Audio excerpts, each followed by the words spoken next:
Bom dia na graça e na paz do nosso Senhor e Salvador Jesus Cristo.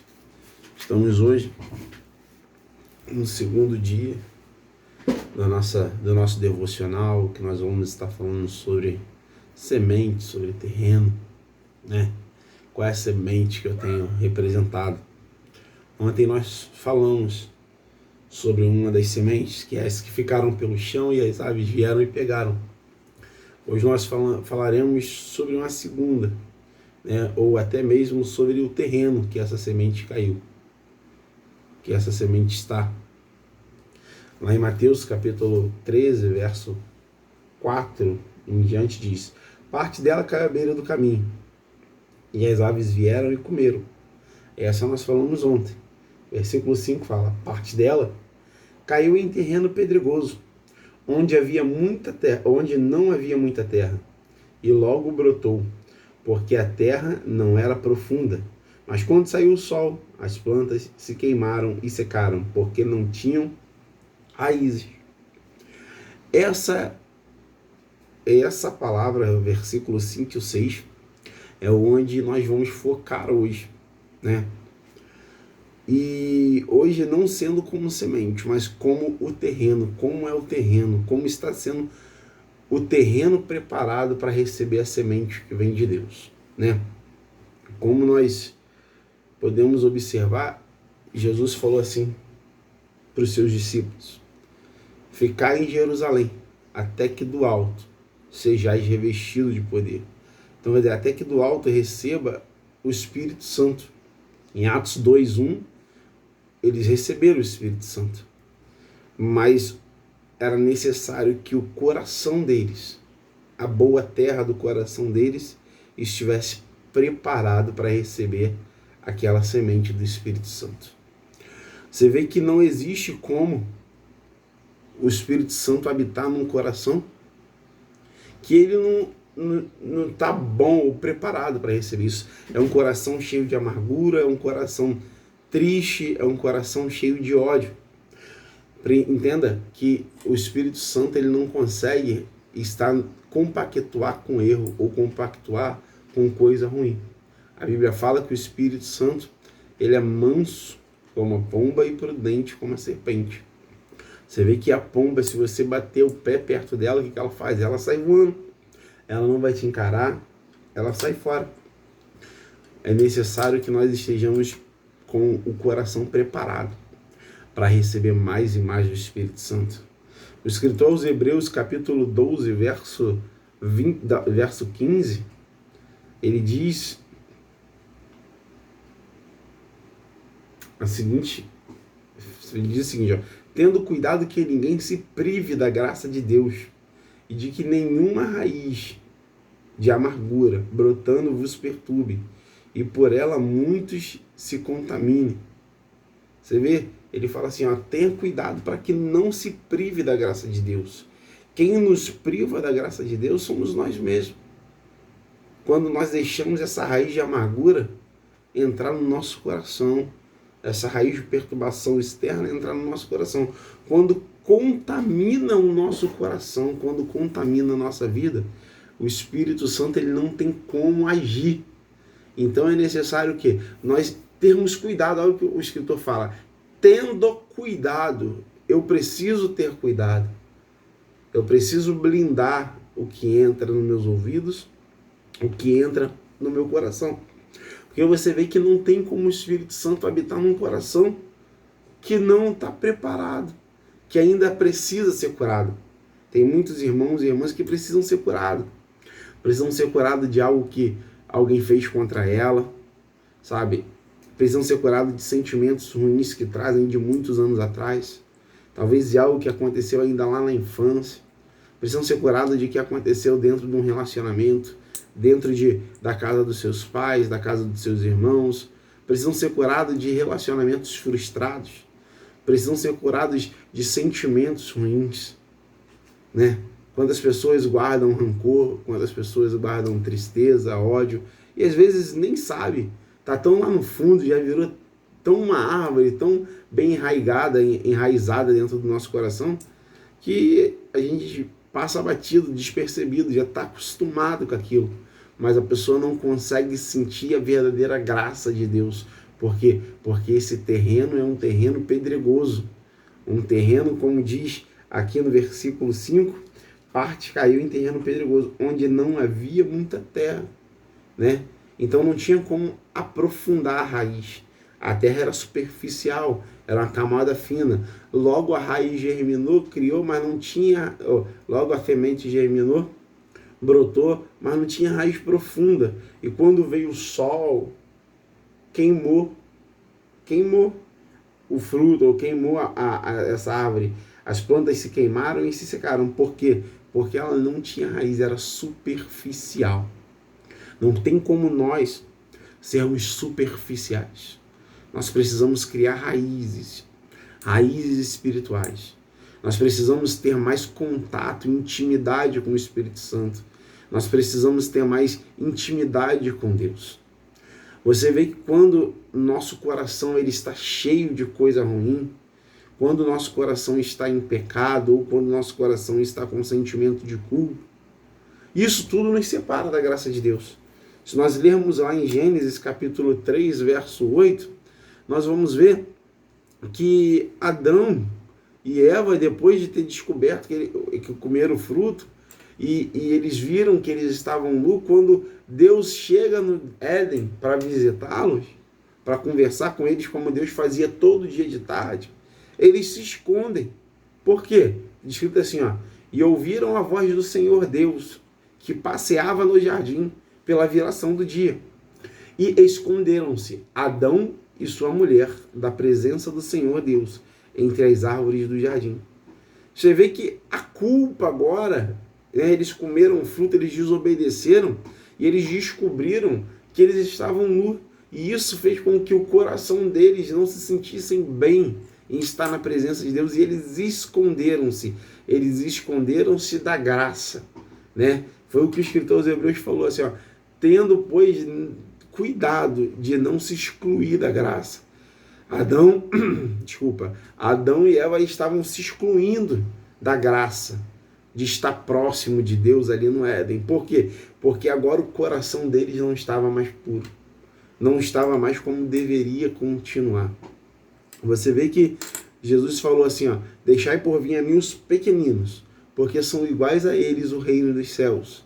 Então, o nosso coração, quando está puro, está como um coração de criança. Eu acho interessante que a criança, por mais que você brigue com ela, por mais que você chame a atenção dela, ela não guarda no coração, ela sempre volta para falar com você, ela sempre volta para te dar um abraço. Por quê? Porque é um coração puro, um coração preparado, um coração onde a terra, onde a semente ela entra, cria raiz, para depois começar a crescer. Você vê que quando houve o tal da oferta de Abel e Caim, o que aconteceu? Abel deu o melhor, Caim também deu o melhor. A diferença é que Abel, além de ter separado a primícia, ele separou o melhor da primícia. Caim não, ele deu apenas a primícia. E lá no capítulo 4 de Gênesis, né, quando Deus ele recebe a oferta de Abel e não se agrada da oferta de Caim, o que cria no coração de Caim? Cria inveja, cria ódio, cria raiva. E isso vai fazendo com que ele se exclua dessa graça. O coração dele começa a entrar pedra, a entrar coisas que não permite que o Espírito Santo trabalhe. E é lá no versículo 4, no capítulo 4, no verso 6 e 7, diz assim, ó, Deus falando para Caim, olha o que Deus alerta a Caim. O Senhor disse a Caim, por que tu tiraste? E por que descaiu o seu semblante? Se bem fizeres, não é certo que serás aceito? E se não fizeres o bem, o pecado jaz à porta, e sobre ti será o seu desejo, mas sobre ele deves dominar.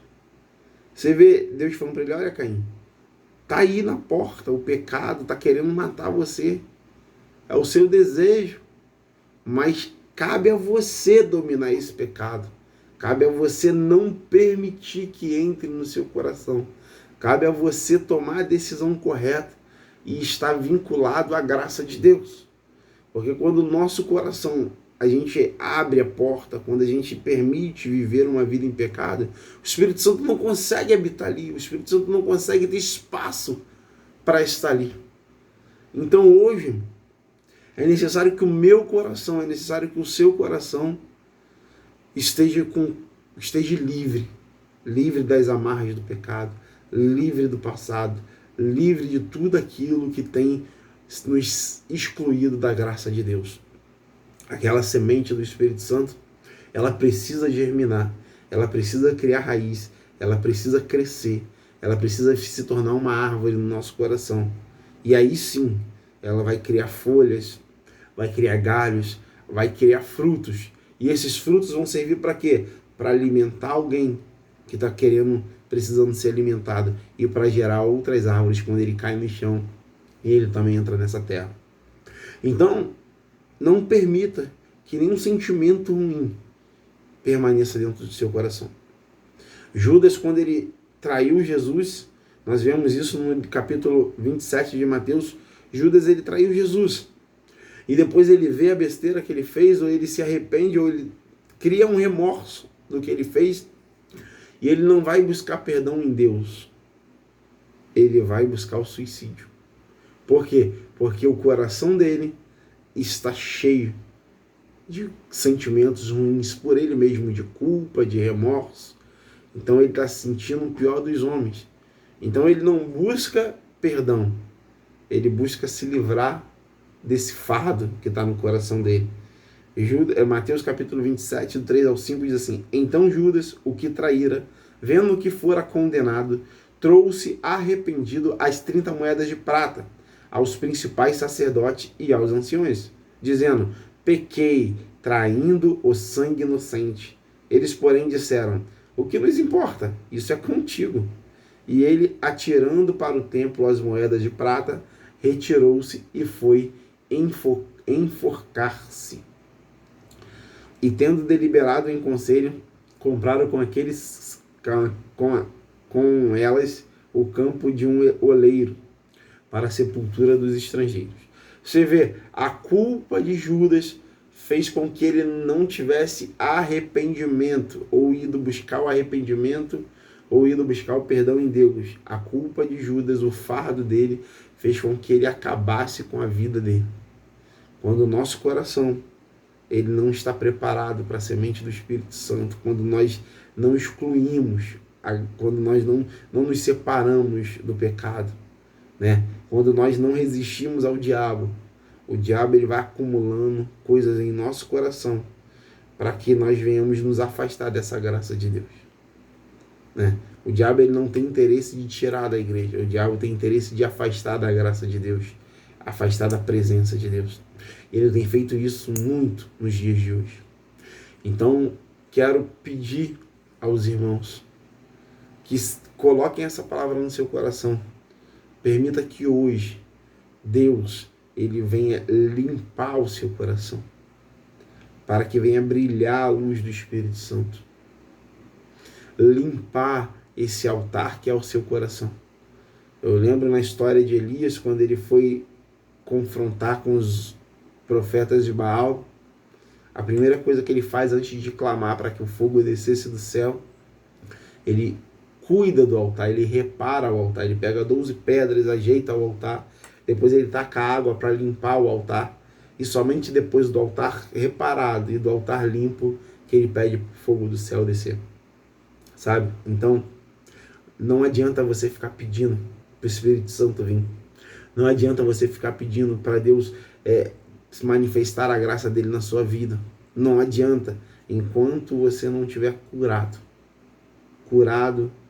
enquanto esse terreno não for um terreno limpo, um terreno bom para o Espírito Santo criar raízes, você vai continuar indo e voltando da igreja sem sentir a verdadeira graça de Deus. Você vai continuar indo e voltando dos dias normais para seu serviço, para sua casa, ainda assim excluído da graça de Deus. Não se exclua da graça de Deus. Busque a presença permanente da glória de Deus na sua vida.